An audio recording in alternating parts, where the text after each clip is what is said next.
Gran Touring Motorsports started as a social group of car enthusiasts, but we've expanded into all sorts of motorsports disciplines, and we want to share our stories with you. Years of racing, wrenching, and motorsports experience brings together a top-notch collection of knowledge and information through our podcast, Break Fix. What's going on, everybody? This is Brad, your host. With me, as always, is Eric. Hello. In this week's episode, we discussed The Gentleman Driver, a documentary that follows four tycoons who moonlight as motorsport competitors and examines what fuels them to succeed both at work and on the track. Now, some of you might be thinking, this isn't new. This particular film, it debuted in 2018. That's true, and even then, the content was from the 2015 and 16 World Endurance Challenge, Le Mans, and IMSA season. But it happens to be new to us as a recommended to watch by Netflix. Right, Brad. But before we start, we need to define what is a gentleman driver. The film frames the answer during the opening credits with a subtitle screen that reads, "At the highest levels of sports car racing, teams are required to include at least one amateur driver in their lineup. These men are often successful entrepreneurs who can afford to compete in this elite sport. They are known as gentleman drivers." Dun, dun, dun. So with us tonight to discuss the film, outside of just me and Brad, your normal hosts, is a panel of GTM members from various regions. John, Tanya, Aaron, and Sam. Thank you all for joining us and being on tonight's episode of Break Fix. So let's get into it. As you guys know, this is basically an 88-minute documentary that follows these four tycoons. So we have Paul Dalla who is a medical real estate mogul out of Canada. You have Ricardo Gonzalez, who is part of Ricardo Gonzalez Racing now. He used to be part of G-Drive, and he is part of the construction and architecture crew that built the University of Arkansas in Mexico City. You have Ed Brown, who is the Patron CEO at the time before it got purchased by Bacardi. And you had Michael Gausch, who is the head of Micro Labs, which is an e-cig and vape company that makes the liquids, the chemicals that go inside of that. So you've got basically four millionaires or maybe multi-millionaires sitting around at multiple times at the table, kind of trading stories at this almost like business dinner as you go out throughout the film. So I want to get your guys' gut reaction on the film as a whole. We're not going to talk about its cinematography, the style. It's a documentary. It's a modern documentary. They've interleaved a bunch of different stories together from everybody. So we'll start with John. What did you think? For me, it was interesting to see a part of the sport that I hadn't really paid attention to before. I knew there were amateur drivers in with the pros in some of the categories, but never realized it was a big component of what makes it successful. And also how much one seat actually costs. Pretty crazy. Yeah, it's just fascinating just learning more about how that works, and especially with the one guy that ended up starting his own team and then ended up winning the first race in Mexico for the WEC. That was cool, just to seeing them tie their business experience into the racing world. Aaron, what did you think? Similar to John, thought it was really interesting to learn about this aspect of racing that I hadn't known too much about before. For me, having just finished my business degree, I think the part that most entertained me was seeing all these business people talking about doing this as a side thing and how they had to manage their business life around this aspect of their personal life. And that, as John noted, some of them chose to combine those two things. And I liked how the movie took us into some of their business life, like the Patron guy touring his Patron farm in Mexico. So yeah, I thought it was a really interesting view into that. Sam, what about you? I thought it was a really good documentary. I have been very familiar with the Gentleman Drivers and various racing series for a while now. Ed Brown from the Extreme Speed Motorsport, I've followed him for a while because I really like the team and the drivers. And I met him a couple times at different IMSA races. Got his autograph on some ESM car posters up in the garage right now. Paul Dalla I've heard of. I didn't realize he was a gentleman driver until I watched the documentary. I've just heard the name.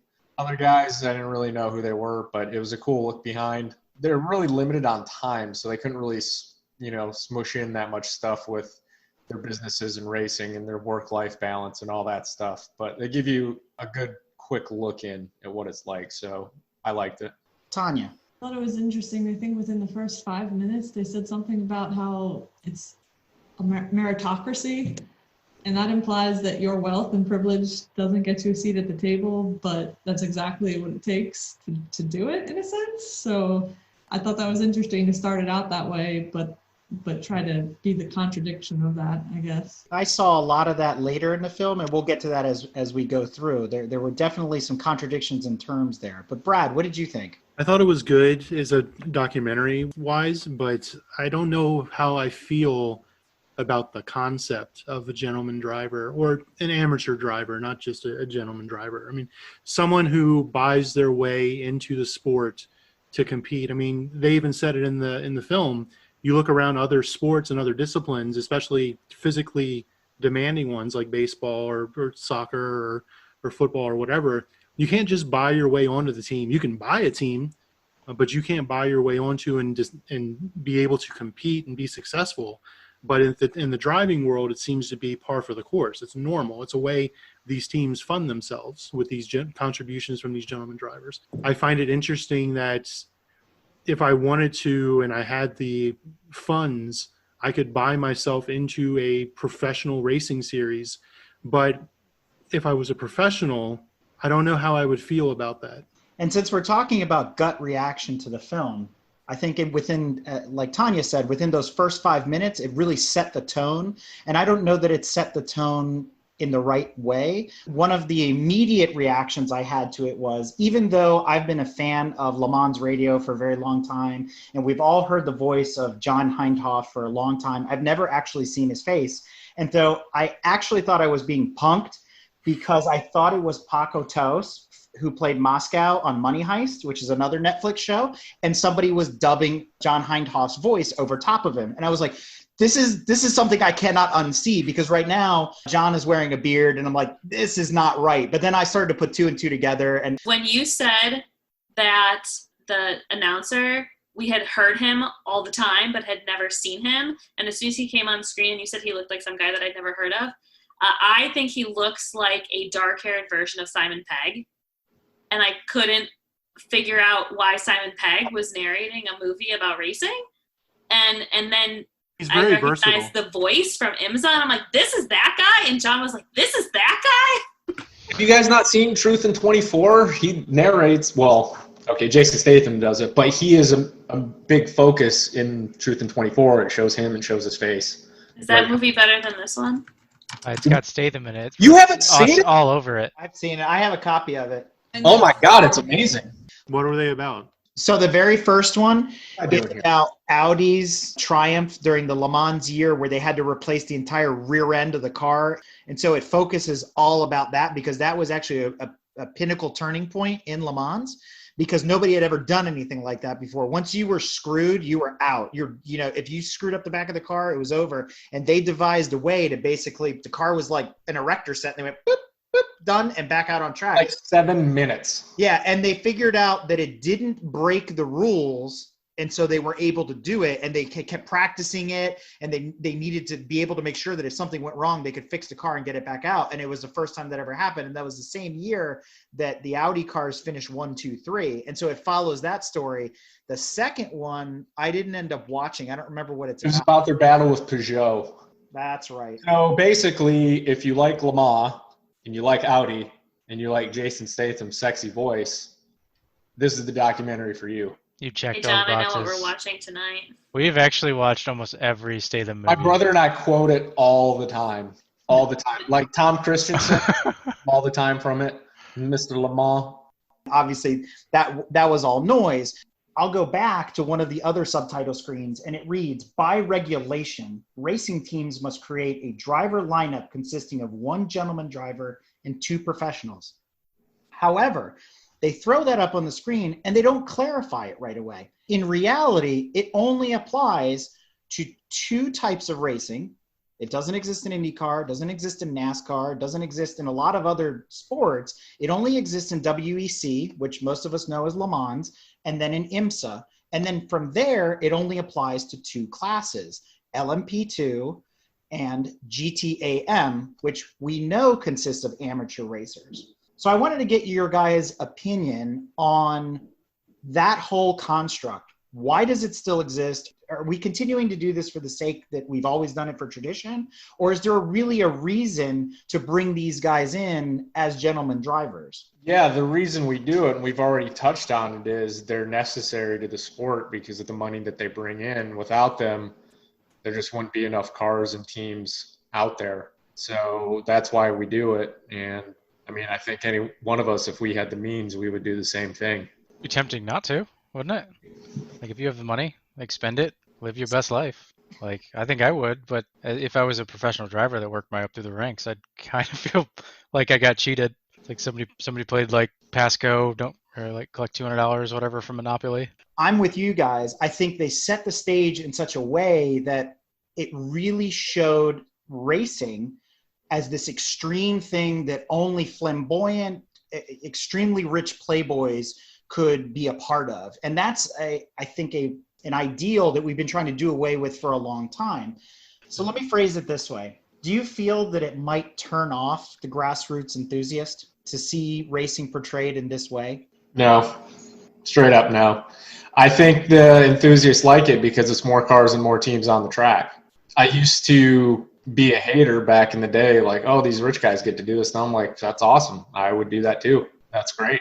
Good for them. So let's talk about these rich guys. So Sam, you mentioned two of them.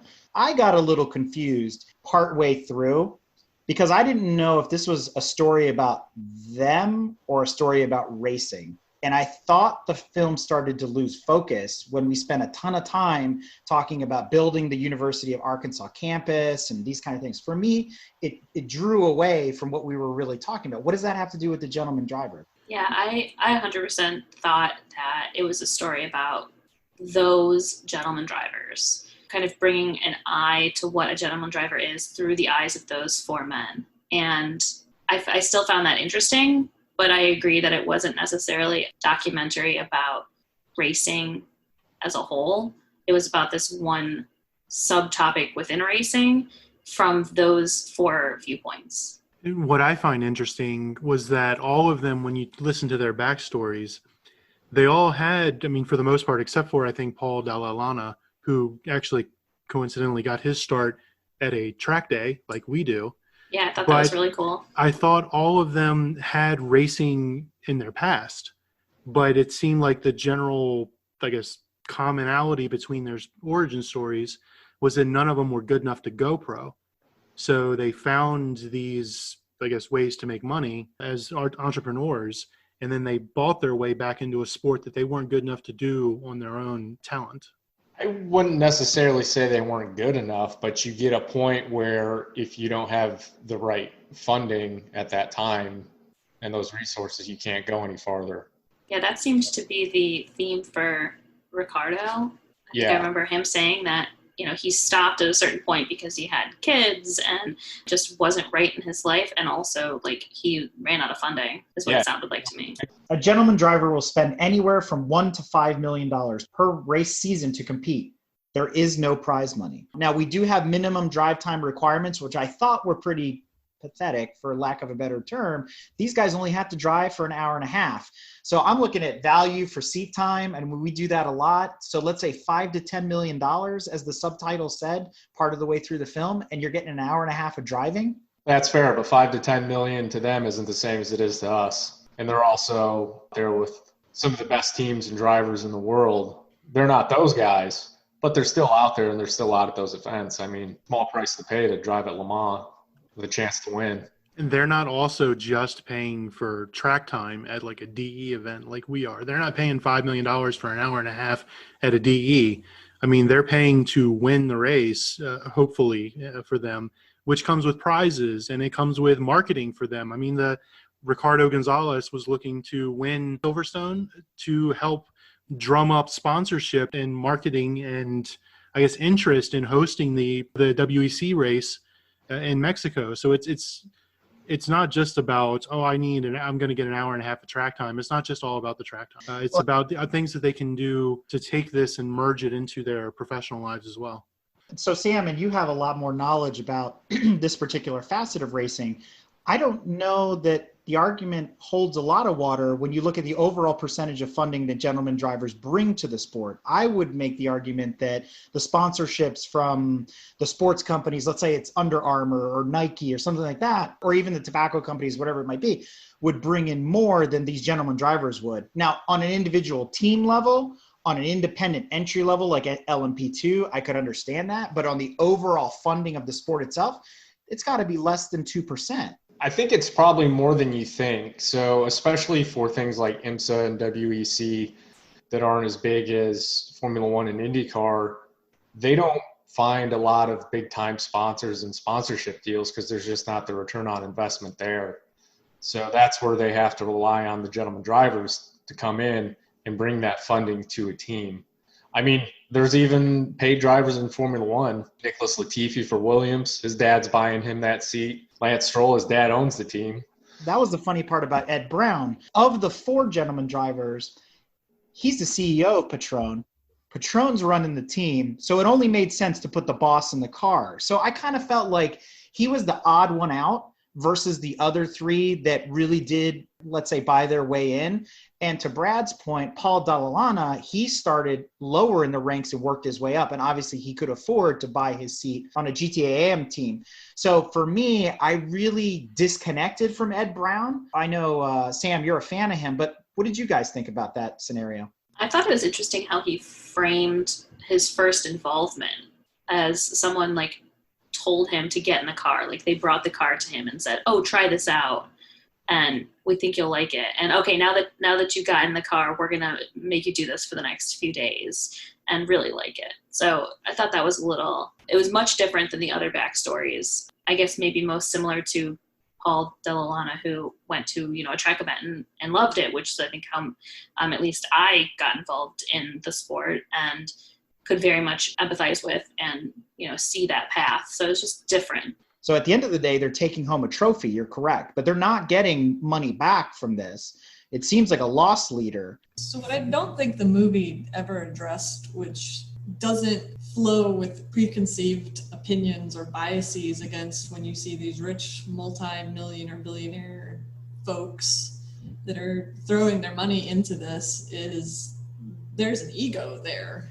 You can because you can, because it doesn't, you having all that money, spending $5 million a race or per race season, what have you, you can still enter a competitive racing series. I mean, Sam's doing it, right? I mean, there's lower classes, but it's an ego thing. You want to suddenly be at the very top because in your daily life, that's what you are. That's what you've been training yourself for decades. Your type A personality, your go. They portrayed the gentleman in the movie as actually very grounded and down to earth and not having an ego, which I felt confused as I was watching because I went in with an expectation that these guys are just going to be total. The gentleman who was the CEO from L'Oreal, I thought he actually took away from the film because he contradicted what the other people were saying. And the biggest takeaway I took from him was he said back when he was a gentleman driver, it really didn't matter if we messed up. We were just there for fun and spending our money. And so I thought that detracted from the overall message compared to these 4 gentlemen because they were trying to be active parts of the team. You could actually see that they were struggling. They didn't want to let the team down. But there is an exception there that I caught, and I don't know if anybody else did. When they were interviewing Ricardo Gonzalez early on, and he's telling his backstory on how he got his seat in LMP2. As Aaron highlighted, there was a gap there where he raced, then he gapped, and he came back. He said that when he raced on a lower scale, the competition was just not there for him. And I actually paused the film there, rewound it, and I'm like, did I just hear you right?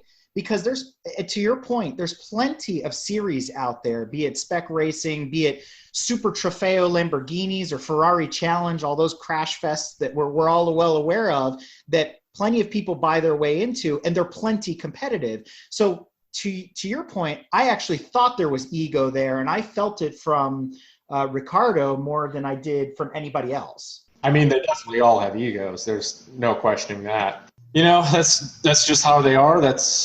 Unfortunately, it's kind of one of the side effects that comes with that level of success and moving up the chain, professionally. You know, it kind of happens. And most race car drivers are going to have an ego too. So successful businessmen, now you get to be a sweet race car driver. It's going to happen. I just don't understand the point of the gentleman driver, because, okay, it's great that you have all this money, you can go do it. I mean, more power to you. Like John said, live your best life the best way you know how. But it's like, okay, so this clearly started as something maybe decades ago where rich people wanted to go do rich people things, and racing really fast with, you know, the top people in a series was that thing. And now it just feels like it's, you know, a heritage thing that's carrying on, and which is fine, but it doesn't seem realistic or grounded in, clearly not grounded in the everyday person's sphere. I think that's really interesting, and it's making me connect to something that Eric said earlier about the L'Oreal CEO, and how maybe that's how it started, and then these four gentlemen are trying to make it into something more serious than it either actually is, or to move the gentleman driver into something that's more serious moving forward, to show that people are taking it seriously and giving it weight. It has that weird dichotomy there. So I think the reason it feels disconnected, and they very briefly just brushed over it very quickly, they mentioned some other famous gentleman drivers that are probably closer to our age group that we would recognize. People like Steve McQueen, Paul Newman, Patrick Dempsey, and our favorite British baker, Paul Hollywood. Those are names we can identify with. And when you put a celebrity in a car, are they really doing it for ego? They're already a celebrity. Everybody knows who they are. So somebody like Paul Hollywood, who actually talked about it in his big continental road trip, he says, I wanted to go drive for Aston, and he did. And he actually drove the same car, same team that Paul Dallalana was driving in. I don't know if they overlapped, but it was basically, if you look at the pictures, it's the same car. That being said, I look at those guys and go, you know, they're celebrities, and I already look up to them. I want to be like Paul Newman. I want to be like Steve McQueen, but I don't necessarily know I want to be like these guys, right? They didn't inspire me in that same way. Why do you feel you want to be more like Paul Newman or Steve McQueen than these other guys who are just as successful, if not more successful, even though they're not as famous? The image of those celebrities, we know Paul Newman gave back. He did a lot of other things for community and people and whatnot. Paul Hollywood is supposed to be a really nice guy, despite the way he portrays himself on TV sometimes. Patrick Dempsey, you know, he quit acting to pursue racing, and now he owns a team, all that kind of stuff. And even Steve McQueen, he was rough around the edges, but he was also a racer. He was passionate. They're different people. Maybe because they're more grounded in the motorsport, for me, that says something to me. And I look up to them and go, man, I wish I could be rich and famous and go drive race cars. But it's not the same. I look at these four guys and I single out, let's say, Patron and the vaping thing. And I'm like, well, you're capitalizing on people's habits and vices, and then you get to go play. Aren't you special? And to me, I don't know. It was just weird. Anybody else feel like that? No. Thanks. You're on an island, Eric. I guess I really am. For me, I don't see any difference between these four gentlemen or the guy from L'Oreal or the four celebrities that you mentioned. They were all successful. They all had a lot of money, and then they all decided to start a hobby of racing. Yeah, that's all it boils down to, right? You get to a point in life where you have the resources to do this thing that you want to do, and now you can do it. So that's awesome. That's great. I'm happy for them. I can do the same thing myself at a much, much smaller scale, and it's great and it's fun. If I had more resources, I would do that too. I'd be like, all right, I guess I'll just go get in an F3 car and see what that's like. I'll just go start a race team. Let's do it. Yeah, exactly. I mean, why not? If you can afford it, go for it. Send it. So when I asked about whether or not they detracted from the sport, there's always that fear there. They talked about letting the team down. They really painted that picture of, I'm part of the team, but I don't want to be, you know, a boat anchor. I want us all to be successful. Great. That's very altruistic. However, I don't know if you guys noticed or not, and this goes back to Ricardo, and I'm not trying to single him out, but they spent a lot of time with him because he is the centerpiece of the film when you kind of peel back everybody else because of bringing WEC to Mexico City and all that kind of stuff. I don't know if you guys noticed or not, but they threw up some other subtitle cards in there where it's like, gentleman driver will travel the world to compete in 8 to 10 races per year, spending up to 70 days out of the office. Like, okay, like that's supposed to say something to me, right? But they showed that scene where they're walking the course at Coda. I kind of sat back and I'm like, okay. And there was this whole other thing where they threw up another slide and it said a gentleman driver must learn and be mentored by his younger and more experienced professional teammates. And I'm like, what? I'm like, how come this guy doesn't have a coach? How come he's not getting right seat time? How come we're talking about a track walk? And I understand the importance of a track walk, but shouldn't we talk about this guy's training and how he is contributing to the team? He is going out of his way to spend extra cycles to be part of the team? Or is it just, look, I can fly in and drive my LMP2 car and then I can fly out and go about my business? And they showed that with Paul Dallalana, where they had to coax him into staying after the race was over to get his trophy. And I was like, you know. I don't think the movie did a very good job of actually explaining all the details, if you will, around the gentleman driver. Like because I honestly hadn't really known about it till seeing this movie. I didn't know it was a thing. And then I was curious, like, oh, how many gentleman drivers per team are there? And, you know, are there levels and rankings? Like, is this guy competing against himself? How many people is he competing against? Because they just highlighted all the highlights these guys were having. Oh, they won, or, oh, I guess they showed low lights. Oh, they crashed. But there was nothing about, oh, but he's competing against this other gentleman driver who is so-and-so, and it works this way and it works that way. And they do get training or they don't get training. They showed the one guy doing his thing on his simulator. And I said, okay, good on him. He's practicing, but I still don't have an understanding of how the whole thing works, other than you write a really big check and you get to sit in the seat. Yeah. I agree with Tanya. The track walk was really confusing for me because it read exactly as Eric said. I was like, he just flew in and has never like looked at this track before and doesn't understand how to drive it. Is that what's happening here? It was very confusing. They obviously don't spend hours watching YouTube videos of other people on track like we do. Clearly. Because I would like to hear how competitive are these guys really versus, you know, the more pro amateurs, if you will, the people really working through their ranks that have been doing this since, you know, they were go-karting at 5 years old or something like that. I didn't get any sense of how this all really works, other than you got money, so you go, and okay, great. I mean, that's essentially what it is. It's almost like a straight up arrive and drive. And obviously a gentleman driver is going to be nowhere near as quick or competitive as a professional, because a professional, that's their job. It's what they do. And they're really good at it, which is why people pay them to do it. I agree they didn't do a good job kind of showing the behind the scenes and what kind of training goes in. They just quickly, you know, he shows up to Coda and is like, okay, track walk with Pippo Durrani, professional driver, you know, just showing him lines. I think that was just kind of, they threw it in there for fluff. There's a lot more going on behind that with the engineers and the data sessions, which they glossed over real quick. I mean, there's more to it than that. They're not just showing up and getting in. And it could be a track they've never been to, which is fine. Everybody's going to go to a new track at some point, right? So I just think they didn't do a good job there.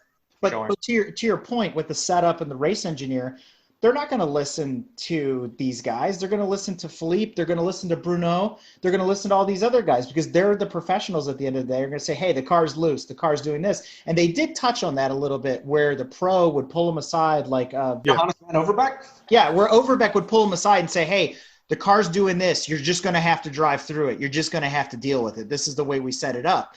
And so to your point, I don't even know that it's an arrive and drive. It's a pay to play. So do they really have any input? Are they really helping the team, or are they just dragging those teams down? And so that was what left me sitting there going, I don't know. And this is where I draw the difference between the other gentleman drivers we talked about, where Paul Newman is an example. He raced a lot, and so did Steve McQueen. They were racers, although they were celebrities. So it's a little bit different. They weren't just, oh, you know, I'm Bruce Wayne by day and by night I'm Batman, and fly in, do their thing and fly out. They were dedicated to the craft. They were dedicated to the sport, and they knew how to drive, and they knew about the mechanics of it. Now, I'm not saying that that's for everybody, but I just felt that it still painted this in the completely wrong light. And I don't think they gave enough credit to the teammates. We spent more time with the publicist and the marketing guy than we did with Bruno Senna and the other teammate. And I looked up Bruno Senna because I was a little bit confused. knowing the last name, it's a famous last name, right? Being related to Ayrton. He was born in 83. He's a professional racing driver. He currently races for Rebellion. He's the nephew of Ayrton Senna. His mother is Ayrton's older sister, Vivienne, and he's also the first driver to win every WEC class. So that guy has a lot to say. I don't think he spoke a single word in the whole movie. And in that respect, I felt like it took away from the bigness, they as they set up the film, how amazing, WEC is. And then we never really got to hear anything about it. Oh, gentleman driver, not professional driver. Yeah, Okay. Senna's not a gentleman driver. So do you guys separate gentleman drivers from drivers who bring sponsorship backing with them, who otherwise wouldn't have a seat, wouldn't have a ride, but they bring sponsorship to the team that allows them to get that seat? They're not being picked because of their skills and their merit on the track. They're being picked because they're bringing sponsorship. They're not writing their own check from their own personal bank account. This Venezuelan oil company or whatever is their backing is writing that check. I mean, so how do you feel about that? Because there are a lot of female drivers that do bring their own sponsorship, and as soon as that sponsorship runs out, same thing, they're gone too. They're just not writing their own checks. But if they don't bring their own sponsorship, they're gone. So I think the clarifying question there, Sam, is what is the aspiration of that person? Are they attempting to become a professional driver, and so therefore they've harvested this sponsorship in order to reach that ultimate goal, and maybe they never get there, and maybe they do? Or are you saying they're on the same level as these gentleman drivers where it's just, I've yielded enough cash that I can come in, buy my seat, win Le Mans, and go home? Which is it? I would argue that the people that are bringing sponsorship are probably the more talented drivers. They're usually technically professionals because their sponsorship is paying them. But without that sponsorship, it's not like they're just getting picked up off the street to get a ride. Like, you've got to bring money to the table, whether you're writing the check or you've got backing to do it. So case in point, right? If you watched Uppity, that was exactly the scenario that Willie T. Ribbs went through. He got backing from Cosby, et cetera, to get his seat and all that stuff, to get a car, to get going. And I understand that. But his goal was to, and he already was a professional racer in Trans Am, et cetera, and he wanted to work his way up. He wanted to win the Indy 500. He is someone you can look up to as a mentor, but these guys are not them. I want to fly in, I want to win Le Mans, and I want to take my trophy and go home. To your point of very earlier on in this podcast where you said professional drivers and gentleman drivers are not the same thing, if we classify these sponsored drivers, as you're saying, into the professional category, then it pretty much answers itself. The gentleman drivers, it's their hobby. They have a lot of money and they want to go do this cool thing. I mean, that's how I am perceiving it until convinced otherwise, because they're already years into their life. The reality, they're not going to suddenly be the next Ayrton Senna or Lewis Hamilton in their particular series. They're doing this for fun because probably partially they're bored, and it's something that they've always wanted to do, and they've got some talent. They're not completely talentless because, I mean, there's a lot of people in the world that they have tremendous talents and they never actually get to pursue them or use them, and no one sees them. Doesn't mean they're not talented, but I mean, honestly, it's a hobby for them. I don't think it's on the same level as somebody whose end goal, whose aspiration, as you said, is to actually go be the top in their sport, because this is their job. This is what's bringing them money. It's not a side thing. The point is, we lost something in translation here. We lost the difficulty in the driving itself. These guys can't communicate it. They just show up, they do their thing for an hour and a half, and they go home, or whatever, their stint is. So again, does it take away from the sport? Does it really paint the sport in the right light? Yeah, and based on the conversation about money earlier, I would ask, would the money still come in from rich fans through things like team ownership and sponsorships and other ways to be involved if actually being able to drive the car didn't exist? I would dare say that yes, that not maybe in the same quantities, but enough to keep the sport going. Maybe if the sport was more profitable to the teams, but it's a money pit. I mean, you listen to any professional, like any team owner or anybody, like the gentleman drivers, just joking. They even said it. How do you make a small fortune out of racing? You start with a large fortune. You start with $1 billion, you end up with $1 million.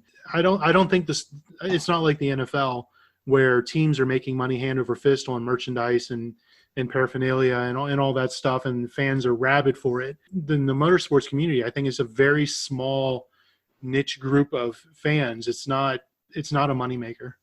If I've got $10 million sitting around, I'm not just going to give it to a race team out of the goodness of my heart and be like, here, guys, have some sponsorship money.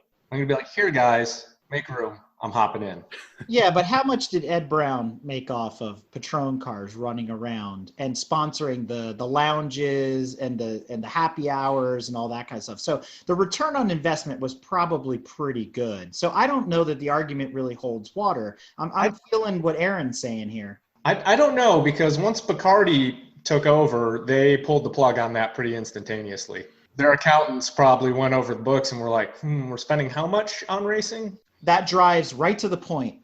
If you weren't making money, why do it? So if racing is a loss leader, why does racing continue? And I'm not advocating for racing to go away, but at the end of the day, somewhere along the line, and you can make this argument about Bernie Ecclestone, somebody's making money. If not, it wouldn't happen. So I don't think WEC is a loss leader, or they would have shut it down. That being said, there's another big weird part of this movie that I'm sure you all caught on, which was the psychologist. And I see you all smiling. And He was from Texas. He was from Austin. Yes, Dr. Art Markman. And he spent a lot of time talking about the risk and the entrepreneurs and how difficult it is for them and the challenges and all. And he implied a lot of different things. There were two things I was really confused about. The first one has to do with risk. He made it seem like only entrepreneurs, only people that are anointed with that gift are able to take and manage risk in life. Well, he said it in an interesting way at some point, something to I don't remember how exactly he worded it, but it was to the effect of, because these guys had learned all that they needed to learn, it's not that there's not risk, it's that they learned the risk away. And I'm like, wow, that is completely inaccurate. The risk is still inherently there, and these guys have not been doing it as long as the professionals. So the real problem is they don't know what they don't know, and they don't know the risk that they don't know, if you will. So that it goes back to their ego, that they're gods in what they do on a daily basis, and so therefore that's going to translate into anything that they put their hands on. I don't know that I agree with it. I was amused by that, about how they the psychologist said that they essentially reframe how risky they see something, and do that reframing by learning more about it. And I think there is some semblance of truth to that. I think situations can seem risky, that once you actually, document what's going on with the situation, you can get to a point where it's like, okay, it's not as bad as I thought it was going to be. I'm more comfortable approaching that situation now. Yeah, I agree with Tanya that they weren't learning the risk way, because how much did they learn? They're not a professional driver. They essentially have enough money that the risk doesn't matter, or that they don't care about it because they're doing it for different reasons that are not monetary. With that, they showed Paul Dall'Anna putting that Aston in the wall how many times? It almost became comical. And then they never talked about the repercussions afterwards. Like, oh, well, we binned it. Well, we'll move on. There was another part of that really got under my skin that I didn't understand. And to your point, we're talking about risk mitigation here. And then if you notice, he switched gears and he went on this tangent about imposter syndrome. And I had to pause. And I've only heard one other person in my life bring this up, and I'm not going to call them out. And I was like really confused, because now they're trying to say that they have a self-esteem or confidence problem where they're putting on a face. And if you really knew them, that they aren't the way they come off as you see them in real life. And I'm like, excuse me? I felt that they probably weren't being portrayed how they really are in real life in this film. Because it goes back to what I said in the beginning, as I entered this, and maybe it's wrong of me to have entered with a bias of most billionaires, millionaires are just egotistical tyrants, jerks is the nicest way to put it. And they didn't quite exude that during the interviews and during their conversations. They felt more like, the everyday guy walk down and have a beer with or something. And I'm not sure that that's entirely accurate. So there was a lot of what seemed like misportrayal, and maybe I'm just being unfair. I thought the imposter syndrome was specifically speaking to them as gentlemen drivers coming into a sport with professional drivers, and they're the imposters pretending to be professional drivers for the weekend or whatever. Professional drivers think of them as imposters, so they feel like they have to put in more work to overcome that imposter designation, that stereotype, because they're buying their way in and they haven't earned it. The imposter syndrome definition in psychology is exactly that person. So it would be the gentleman drivers, because they're not truly the person of that sport. So Right. Imposters in it. They feel inadequacy because they haven't been through everything. Right. But isn't that a contradiction to everything we know about these entrepreneurs? Yeah, it feels contradictory to the previous discussion on risk. If they essentially bought down their risk because they learned their way out of it, and then are convincing themselves that it's not risky, that doesn't necessarily align with the fact that they feel as an imposter to be able to perform in that realm. So I think, yeah, they presented two psychological pillars that don't necessarily align with each other inside the gentleman driver's head. I think you get a lot of their true nature that really kind of shows you, pulls back the curtain on everything at that round table they kept going back to. Because there are times where they started talking would you have done all of this again, or would you become a pro driver or something, or would you rather have the money you've made in your business? And all of them just kind of chuckled to themselves and yeah, money. I don't know. I think that was really revealing on who they were personally. Imposter wise, I could see you come to something that's new and you definitely bought yourself on the team. You definitely feel inadequate, which you could just get rid of by getting more experience. But we're all told to be confident in ourselves. We're all champions. We're all winners. We're supposed to have, that gusto inside. And these guys have that. Entrepreneurs exemplify that particular characteristic. To show them as vulnerable and whatever, to me, didn't make a whole lot of sense. And so with that boost of esteem, with that boost of just boldness that these people are supposed to have as entrepreneurs, wouldn't it be more appropriate to say, fake it till you make it? Yeah, definitely. I mean, that's how you do it as an entrepreneur to begin with anyway. I mean, I guess it could be imposter if you think of it in the way I do, is you have the same skills, but you feel like you can't perform at the same level for some actual psychological reason, it's just a block. I have that professionally every once in a while, and I think it could apply here. Yet another contradiction in the film. They're trying to portray these fragile eggs, and it's you have to, I don't know, coddle them or baby them. I don't know what the term is right now, but to me, as we progress through the film, at first I was oh, this is going to be really neat. I'm going to learn something. And then I kind of got further and further disillusioned and disenfranchised with the film. And then the biggest problem arose as we got to the end. And to your point about them sitting around the table, I also noticed how Ed would kind of bite at some of the other ones, or he would just cut them off. And I'm oh, that's interesting, right? So if there's a little power play there, alphas, 4 or 5 alphas in the room together, no big deal. I don't know why it took 88 minutes to dawn on me. There's not a single female in the entire film other than Paul Dall'Anna's wife. Mic drop. To extend on that, I said at one point, they were talking and amongst themselves, I was just la la la, 4 powerful rich white men doing their own thing. Oh, that came into my head at the very beginning. And I was I was gonna maybe say, it Ricardo. didn't take me 88 minutes to see that. Ricardo is the one man out, and he was kind of definitely, I felt overpowered by the rest of them in that little round table. He's I'm actually trying to do things. You guys are just bitching about your eco. I don't know. Yeah, I agree on that, but also that's unfortunately the demographics of racing as well. Is it though? There's plenty of diversity out there with deep pockets. I'm just going to phrase it that way. There's plenty of very rich and powerful women out there. Why aren't they signing up to be gentle lady drivers? They have those. They run another series like Super Trofeo, Ferrari Challenge. Why can't they run WEC? They don't have enough money, maybe. Oprah's got plenty of money, bro. Maybe Super Trofeo and Ferrari Challenge. So you gotta tick all the boxes. You gotta like racing. You gotta want to race, and you got to have a lot of money. I mean, that eliminates me from being a gentleman driver. And be able to deal with culture. Right. I think the thing missing from this conversation is that, yes, those might be the demographics of racing more generally, but that inherently might be one of the reasons you don't see it, right? Being the only person in the room that is, different in a specific way can be challenging and can be culturally shocking. So, I mean, I think John pointed out that was kind of evident just amongst the, 4 or 5 men at that round table. One man stood out, and I noticed early on that he wasn't talking very often at that table. And that could have been for a variety of reasons. Maybe he's more introverted. They were all in this documentary together. All their stories were being told. You're talking about Michael Gausch from Molecule Labs. They kind of wrapped him up at the end like, here's this thing. No, I was talking about Ricardo. Oh, gotcha. As soon as they told me that guy made vaping liquid, I wrote him off as the killer of numerous innocent children. He's probably broke now, too.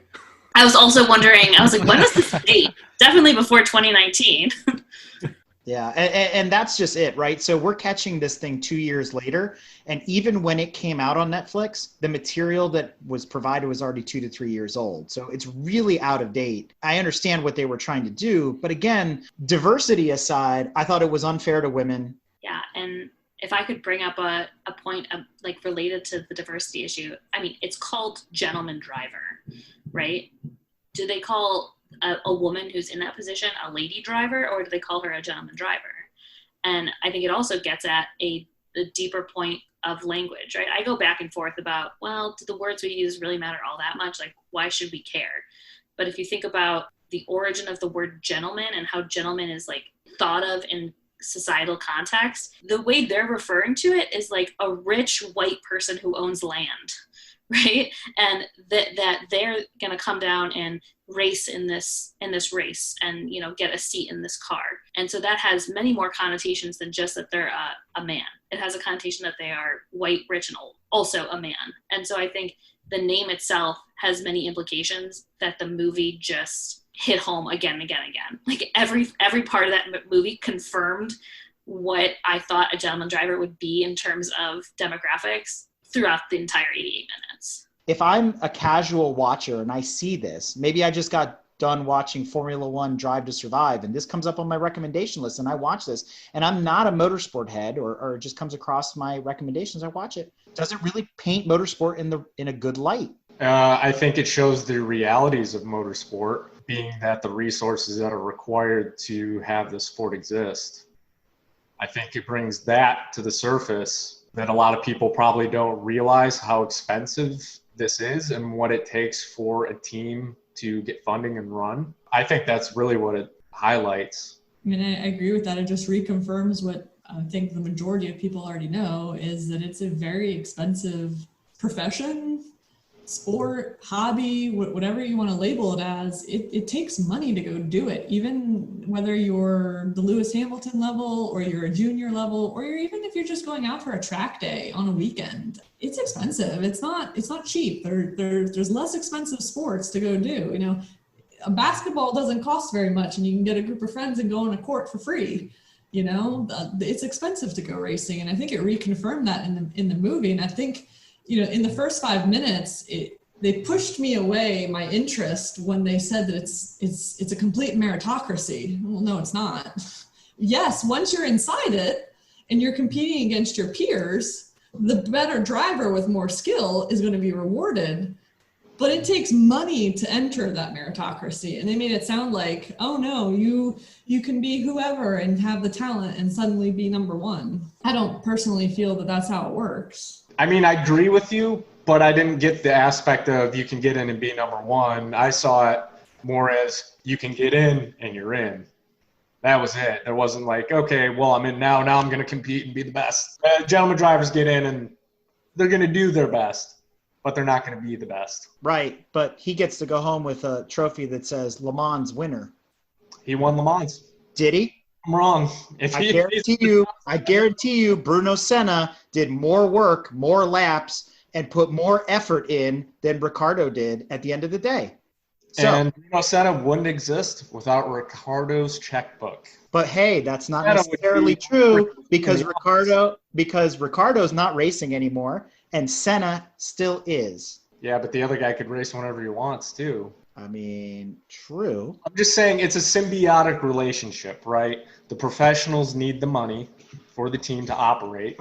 These guys bring the money. I mean, that's all it is. It's a completely symbiotic relationship. They need each other. It would have been nice had the movie maybe explained that more, or kind of dived into that, which it didn't do at all, because I still really don't have an understanding of how this whole thing works. Like, because clearly these guys are on a team within their car class. It's not just them doing lap after lap and winning it. But you didn't get to hear about how that works and the relationships and who really is contributing. What are these guys really doing? I was waiting for it, and it got glossed over. I'm with you. I was waiting for a team manager to step up and say, this is how we run the team. This is why we do it this way. Let me break it down for you, or something like that. It just was never there. Yeah, they didn't have the Howden like in Truth in 24, right? They didn't have those people to step in and do this. And I mean, they were constrained by how long this was, and they were trying to follow 4 different people and 4 different teams, and they just kind of bounced around and glossed over a lot of things that probably would have been really interesting that explained how this worked, and it came across kind of half-assed. I mean, I'll make the argument that we didn't need to watch Ed Brown sipping tequila. We could have filled that time with an explanation of what the heck we were watching. I could have cared less. Delicious. It is, granted, but I could have cared less. I don't want to watch, again, a room full of white guys drinking liquor. It had no point to the movie whatsoever, to the message that they were trying to convey. Did you scope out the watches they were wearing? Man, pretty sweet. Maybe that was part of the deal of the documentary. They wanted coverage of their products, their companies, their life success. Who was the executive producer for the documentary? Which one of the billionaires was the executive producer? I didn't watch that far enough into the credits. Guaranteed there one of them was. I have to go look it up, though. Tony Calderon? Wasn't that the producer guy? The guy sitting in the middle of the table? The manager. So he's their manager. So, yeah, so he's got to fluff them up and all that stuff. So, yeah. Your manicure. So I guess at the end of the day, we understand it takes money to go racing.